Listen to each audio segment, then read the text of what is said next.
நூல்களை வெளியிட்டு வாழ்த்துறை வழங்க வீர சோழன் காசோ திருமாவளவன் அவர்களை ஒரு புத்தகம் வாங்கிறதுக்காக எனக்கு வந்து கால் பண்ணார். தாளடி அப்படின்னு ஒரு புத்தகம். நான் இப்பயும் வந்து யார் எந்த புத்தகம் வாங்கிறதுக்கு எனக்கு கால் பண்ணுறாங்களோ அவங்க பேரில் தான் அந்த நேமை வந்து சேவ் பண்ணுவேன். ஏன்னா அது ஒரு இத்தனை பேர் சேவ் ஆகிருக்கு அப்படின்றதுக்காக. அது பதிப்பகத்தில் வந்து அது ஒரு புத்தகம் வாங்கினாலும் 100 புத்தகம் வாங்கினாலும் அதை சேவ் பண்ணுறது ஒரு வச்சுருப்பேன். இப்போ சித்தாவரம் வாங்குறாங்கன்னா சித்தா அப்படின்னு போட்டிருப்பேன். சர்க்கரை வியூகம் வாங்குறாங்கன்னா வியூகம் அப்படின்னு பக்கத்தில் போட்டுருவேன். ஏன்னா அவங்களுடைய இது அந்த மாதிரி தான் வந்து தாளடி புத்தகம் தான் ஒரு முதல்ல வந்து 2020 வந்து வாங்கினார். 2020 ஆகஸ்ட் மாதம். அப்போது தொடர்ந்த நட்பு இப்போ வரைக்கும் எங்களுடைய நல விரும்பியாக இப்பயும் வந்து இருக்கார். 2 கவிதை தொகுப்பு வந்திருக்கு, ஒரு கட்டுரை தொகுப்பு வந்திருக்கு. பொதுப்பணித்துறையில் வந்து அதிகாரியாக பணிபுரிகிறாரு.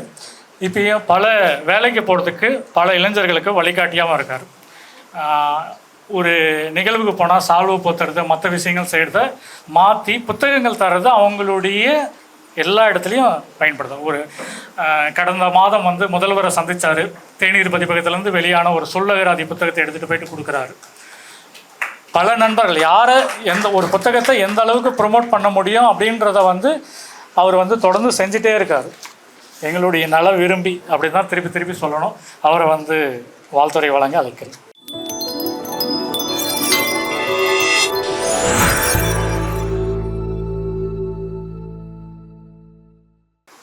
அனைவருக்கும் இனிய காலை வணக்கம். ஜோலார்பேட்டைக்கு ஒரு விஷயமாக அங்கே வரும்போது இலக்கிய மெரினாவில் அவங்க வீட்டுக்கு மாடியில் மேலே இருக்கிறேன் அப்படின்னு சொல்லியிருந்தார் கோகிலன் அவர்கள். அப்போ மேலே போனால் இந்த ஜோலார்பேட்டையில் உள்ள சுற்றியுள்ள அத்தனை பசங்க அது மேலே உட்காந்துருந்தாங்க. என்னன்னு பார்த்தா அங்கே வந்து இலக்கிய வகுப்பு எடுத்துக்கிட்டு இருந்தார். பெண்களும் ஆண்களும் அத்தனை அந்த காலேஜ் பசங்க அவ்வளோ தூரம் உட்காந்துருந்தாங்க. எனக்கே ஒரு ஆச்சரியம். அதை தொடர்ந்து ஒரு பணியாகவே செய்து வந்து கொண்டே இருக்கிறார். அதே போல் ஒரு நிகழ்வுக்கு தன்னுடைய இணையரையும் அழைத்து செல்வது என்பது வந்து ஐயா நாராயணி கண்ணையிடம் அவர்களிடம்தான் நம்ம கற்றுக்கொள்ள வேண்டும். எல்லா நிகழ்வுக்கும் அம்மாவையும் கூட கூட்டிகிட்டு வந்து அந்த மேடையில் நிற்க வச்சு அழகு பார்க்குறது வந்து அது ஐயாட்டம் தான் கற்றுக்கிறணும். அப்படியான அந்த நிகழ்வில் வந்து பங்கு பெறுவது என்பது வந்து மிக பெருமைக்குரியான ஒரு விஷயம். அதில் இந்த சிறுகதை தொகுப்பு வெளியிடும்போது ரொம்ப சந்தோஷமாக இருந்தது. அதில் 2 பேருமே, ஒன்று வந்து காசி தமிழ்குமரன் அவர்கள் கொக்கரவள்ளி அப்படிங்கிற ஒரு புத்தகம். அந்த புத்தகத்தினுடைய ஓவியம் எங்கேருந்து அப்படின்னா வந்து பாரதி பிறந்த எட்டயபுரத்துலேருந்து வரைஞ்சி அனுப்புனேன் அப்படின்னு சொன்னார். உண்மையிலே சந்தோஷமாக அந்த பாரதியோடைய ஒரு ஆசீர்வாதமும் இந்த நிகழ்வுக்கு இருக்குங்கிறது சந்தோஷமாக இருக்குது. அடுத்து அண்ணன் அமிர்தம் சூர்யாவினுடைய புத்தகம். அமிர்தம் சூர்யா அண்ணனுடைய புத்தகம் வெளியிடும்போது ரொம்ப சந்தோஷமாக தான். அவரை பற்றி சொல்லணுங்கிற அவசியமே இல்லை. இப்படி இந்த 3 புத்தகங்களும் வெளியிட்டதில் ரொம்ப சந்தோஷமாக இருந்தது. சிறுகதை அப்படிங்கும்போது எனக்கு ஒரு சிறுகதை ஒன்று ஞாபகத்துக்கு வருது. அந்த சிறுகதையினுடைய தலைப்பு வந்து ஓவென்ற அழுகை. அறிவொளி அப்படிங்கிற ஒரு ஒரு ஒரு வகுப்புக்கு வந்து ஒரு பள்ளிக்கு வந்து வேற ஊரில் இருந்து ஒரு ஆசிரியர் வந்து மாறுதலாகி புதுசாக ஒரு பள்ளிக்கு வர்றார். அந்த பள்ளிக்கு வர்ற ஆசிரியரின் பேர் வந்து கதிரவன். அப்போ அந்த பள்ளிக்கு வரும்போது அவருடைய ஒவ்வொரு பள்ளிக்கு அப்படி மாறுதலாகி போகும்போதெல்லாம் அந்த பள்ளியினுடைய அவர் வகுப்பில் இருக்கிற அந்த குழந்தைங்கிட்ட வந்து யார் என்னென்ன பண்ணுறாங்க அப்படிங்கிறத அவர் தெரிஞ்சுக்கிற ஆர்வமாக இருப்பார். அதே போல் தான் என்னவா இருக்கிறேன் அப்படிங்கிறதே அதை சொல்லுவார்.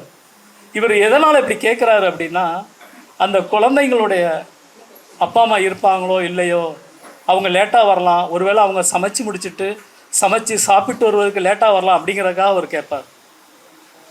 இப்படி ஒரு ஊர்லேருந்து இன்னொரு பள்ளியினுடைய ஊருக்கு மாறுதலாகி போகிறாரு. அந்த வகுப்பில் வகுப்புக்குள்ளே பெல் அடித்த உடனே உள்ளே நுழையிறார். நுழைஞ்ச உடனே தன்னுடைய பேரை அறிமுகப்படுத்துகிறார். என்னுடைய பேர் கதிரவன், நான் இங்கேருந்து வர்றேன் அப்படின்னு சொல்கிறார். கதிரவன் அப்படின்னு சொல்கிறாரு. உங்களுக்கு இந்த வகுப்பு எடுக்கிறேன், தாவரவியலை பற்றி எடுக்கிறேன் அப்படின்னு சொல்லி சொல்லுவார். அப்போ அவர் சொல்லுவார், உங்களை பற்றி எனக்கு அறிமுகம் படுத்துங்க அப்படின்னு சொல்லுவார். அப்போ ஒவ்வொரு முதல் பெஞ்சில் இருக்கிற ஒரு பாப்பா இருந்துக்கிட்டு அப்படியே ஒவ்வொரு ஆளாக சொல்லிக்கிட்டே வருவாங்க. முதல் பெஞ்சு, ரெண்டாவது பெஞ்சு, மூணாவது பெஞ்சில் இருக்கிற பாப்பா இருந்துச்சு, என்னுடைய பெயர் அறிவொளி அப்படிங்கும். அடுத்து என்னன்னு சொல்லாது. என்ன பாப்பா, உங்கள் அப்பா பேர் என்ன, உங்கள் அம்மா பேர் என்னன்னு சொல்லும், கேட்பாரு, சொல்லாது. அப்போ அந்த மூணாவது பெஞ்சில் இருக்கிற அடுத்த ஸ்டூடெண்ட் ஒவ்வொரு ஆளாக அப்படியே மாணவர்கள் அப்படியே ஒவ்வொரு ஆளாக சொல்லிட்டு வருவாங்க. நாலாவது டெஸ்கில் இருக்கிறவங்க சொல்லுவாங்க. அப்படி ஆரம்பிக்க போகும்போது மறுபடியும் அறிவொளிகிட்ட வருவார். அறிவொளி, உங்கள் அப்பா பேர் என்ன பேர், உங்கள் அம்மா பேர் என்ன பேர் சொல்லு அப்படின்னு சொல்லி கேட்பார். அப்பையும் அதை சொல்லாது. மறுபடியும் 5வது டெஸ்க்குக்கு போவார். 5வது டெஸ்கில் இருக்கிற அந்த குழந்தைங்கிட்ட ஒவ்வொரு ஆளையும் கேட்பார். அப்போ ஒவ்வொரு ஆளும் ஒவ்வொரு பசங்களும் சொல்லுவாங்க, என் பேர் அந்த பேர், நான் அந்த ஊர்லேருந்து வர்றேன், எங்கள் அப்பா அம்மா என்னவா இருக்கிறாங்க அப்படின்னு சொல்லுவாங்க. மறுபடியும் அறிவொளிகிட்ட வருவார். உன்னுடைய அப்பா பேர் என்ன பேர், உங்கள் அம்மா பேர் என்ன பேருன்னு சொல்லி கேட்பாங்க. அப்பையும் கம்முன்னு இருக்கும், சொல்லாது. மறுபடியும் 6வது டெஸ்கில் இருக்கிற ஒவ்வொரு குழந்தைகிட்டையும் கேட்டுக்கிட்டே வருவார். அப்பையும் 6வது டெஸ்கில் இருக்கிற பிள்ளைங்க என் பேர் மலைச்சாமி, நான் இந்த ஊர்லேருந்து வரேன் அப்படின்னு ஒவ்வொன்றா சொல்லிக்கிட்டே இருக்கும். 6வது டெஸ்க்கும் முடியும். இப்போ மணியை பார்ப்பார். அந்த வகுப்பு முடிவடைய ஒரு 20 நிமிஷம் இருக்கும். மறுபடியும் அறிவொளிகிட்ட உன் பேர் அறிவொளின்னு சொல்லிட்ட, உங்கள் அப்பா பேர் என்னன்னு சொல்கிறது என்ன, இதில் என்ன தவறு இருக்குது, உங்கள் அம்மா பேர் சொன்னால் என்ன அதை தெரிஞ்சுக்கிறக்கூடாதா அப்படின்னு சொல்லி ரொம்ப இறங்கி கேட்பார். ஒரு ஆசிரியர் ரொம்ப இறங்கி கேட்பார். அப்பையும் அது சொல்லாது. 7வது டெஸ்க்குக்கு வருவார். 7வது டெஸ்கில் ஒவ்வொன்றும் ஆரம்பிக்கும். ஒவ்வொரு அந்த குழந்தையினுடைய பெயர் அப்படி சொல்ல வரும். இப்போ அந்த 3வது பையனோட நிப்பாட்டிட்டு மறுபடியும் அறிவொளிக்கு வருவார். உங்கள் அப்பா பேர் என்ன பேருன்னு சொல்லு அறிவொளி.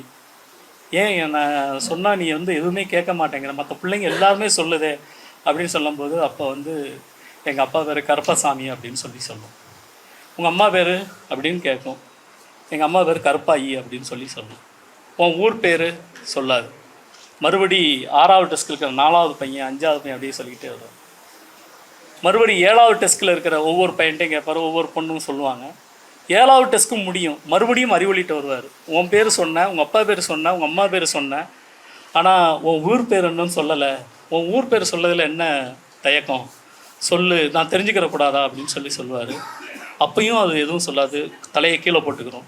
மறுபடி 8வது டெஸ்ட்டுக்கு வர்றார். இப்போ ஒவ்வொரு பையனும் பொண்ணும் அப்படியே ஒவ்வொரு ஊர் என் பேர் என்ன, எங்கள் அப்பா பேர் என்ன, நான் எந்த ஊர்லேருந்து வர்றேன் அப்படின்னு எல்லாம் சொல்லுவோம். இப்போ மணியை பார்ப்பார். வகுப்பு முடிவடைய ஒரு 5 நிமிட துளிகள் இருக்கும். இப்போ 8வது டெஸ்க்குக்கு வருவார். 8வது டெஸ்கில் உள்ளவங்க சொல்லிடுவார். மறுபடியும் அறிவொளிகிட்ட வருவார், சொல்லாது. 9வது டெஸ்கில் வருவாங்க. 9வது டெஸ்கில் உள்ள பசங்க தன்னுடைய அப்பா பேர் அம்மா பேர் எல்லாமே சொல்லும். இப்போ மறுபடியும் அறிவொளிகிட்ட வருவார். உன் பேர் என்ன பேருமா, ஏன் சொல்ல மாட்டேங்கிற, அறிவொளின்னு சொல்லிட்ட, உங்கள் அப்பா பேர் சொல்லிட்ட, உங்கள் அம்மா பேர் சொல்லிட்ட, உன் ஊர் பேரை ஏன் சொல்ல மாட்டேங்கிற, உன் ஊர் பேரை மறுபடியும் சொல்லு, ஏன் இதில் சொல்கிறதுல என்ன தயக்கம்னு சொல்லுவார். இன்னும் 3 நிமிட துளிகள் இருக்கும். இப்போ 10வது டெஸ்க்குக்கு வருவார்.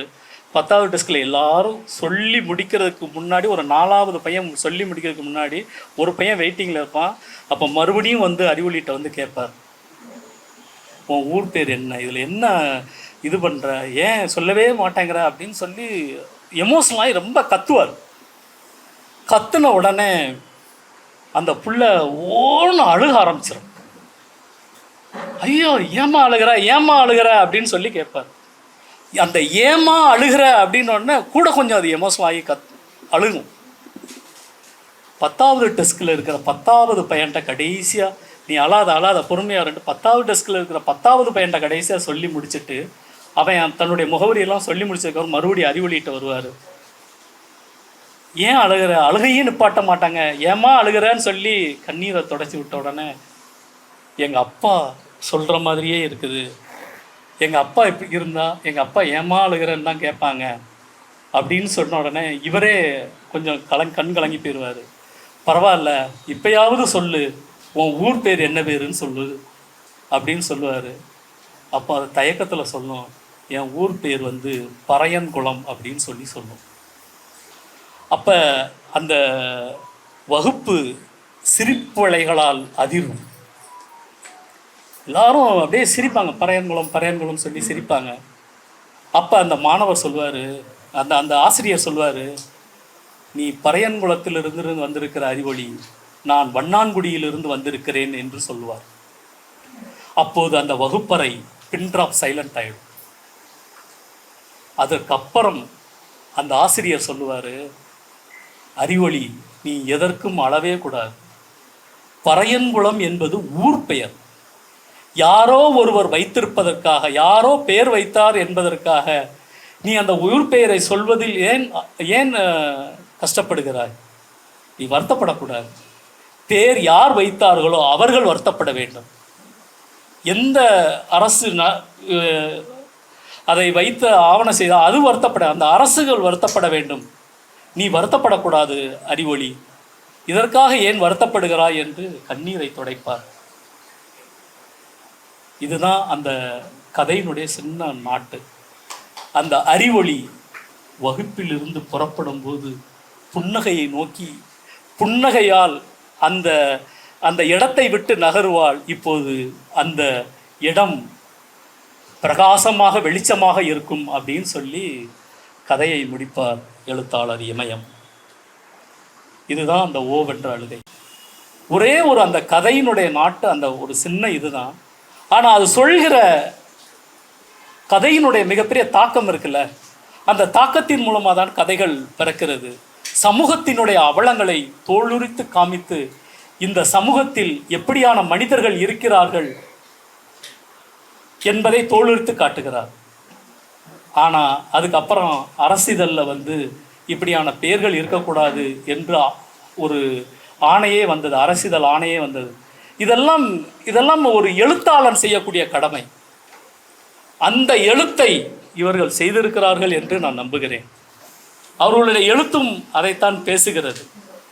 இப்படியான எழுத்து எப்போதும், இப்படியான சிறுகதைகள் நமக்கான பெரும் வரமாக அமையும். இந்த சமூகத்தை சீர்திருத்துவதற்கு இந்த சிறுகதைகள் எப்போதும் உயிரோட்டமாக இருக்கும். அந்த கொக்கரவள்ளி என்ற சிறுகதையை எழுதிய காசி தமிழ்குமரன் அவர்கள் எங்கள் கரிசல் மண்ணிலிருந்து வந்த ஒரு எழுத்தாளர். இன்னொன்று சொல்லணும், ஆனால் அவர் சொல்லக்கூடாதுன்னு சொன்னார், இருந்தாலும் சொல்லிடுறேன். சாகித்ய அகாடமி விருதாளர் ஐயா தமிழ்ச்செல்வனுடைய சித்தப்பா பையன் அவர். ஆனால் யாருக்கும் தெரியும், நான் கூட சொன்னேன், அது யாருக்கும் தெரியாமல் வாங்கினா தான் அது நமக்கு சந்தோஷமாக இருக்கும் அப்படின்னு சொன்னார். அவர் எங்களுடைய கரிசல் மண்ணினுடைய பெண் இலக்கிய எழுதி கொண்டிருக்கும் இலக்கிய பெண்களுக்கு அவர் நிறைய வழிகாட்டுதல் செய்து கொண்டிருக்கிறார். அப்படியான ஆளுமை அவர். அண்ணன் அமிர்தம் சூர்யா பற்றி சொல்லணுங்கிற அவசியமே இல்லை. 5 வருடத்திற்கு முன்பு சிவகாசியில் எங்கே பார்த்தாலும் ஒரு கட் அவுட் இருந்துச்சு. ஒரு எழுத்தாளனுக்கு கட் அவுட் வைக்கப்பட்ட இடம் அதான் நான் நினைக்கிறேன். திரும்புகிற இடமெல்லாம் அமிர்தம் சூர்யா அண்ணனுடைய கட் அவுட்டு. அண்ணன் வருகிறார், புத்தகம் வெளியிடுகிறார். ஆனால் இன்றைக்கி அந்த சிறுகதை அவர் வாங்கும்போது அதை தடவி பார்த்தார். ஒரு அந்த சந்தோஷமான தருணம் அந்த அதுவும் தேநீர் பதிப்பம் வெளியிட்ட புத்தகம்னா சும்மா சொல்லவா, அது கோகிலனுடைய கை வடிவமைப்பில் ரொம்ப அற்புதமாக, அவருடைய வடிவமைப்பில் அற்புதமாக அதை தடவி பார்க்குறாரு. ரொம்ப சந்தோஷமாக இருக்குது அண்ணனுடைய இதை பற்றி. அவர் எல்லாருக்கும், எல்லா இளைஞர்களுக்கும் சொல்வது நிறைய எழுதுங்கடா, நிறையா படிங்க, நிறையா எழுதுங்கன்னு தான் சொல்லுவார். அவர் சொன்ன ஒரு வாக்கியம், இன்றைய நீ கவிதையை நீ புத்தகமாக்கலாம் அது நாளைக்கு பழசாயிரும் அப்படிம்பார். எவ்வளோ பெரிய விஷயம்னு பாருங்கள். நிறைய இளைஞர்களுக்கு அவர் இன்னும் உத்வேகமாக இருக்கிறார். கடைசியாக ஒன்றை சொல்லி முடித்துக் கொள்கிறேன். காக்கையும் குருவியும் இறை தேடி கொண்டிருந்தது. அப்போ குருவிக்கு நெல்கனி கிடைத்தது. ஒரு குருவிக்கு ஒரு நெல் மணி கிடைச்சிருக்கு. காக்கைக்கு முத்து கிடைக்குது. அப்போ நெல்லை தின்னுருச்சு குருவி.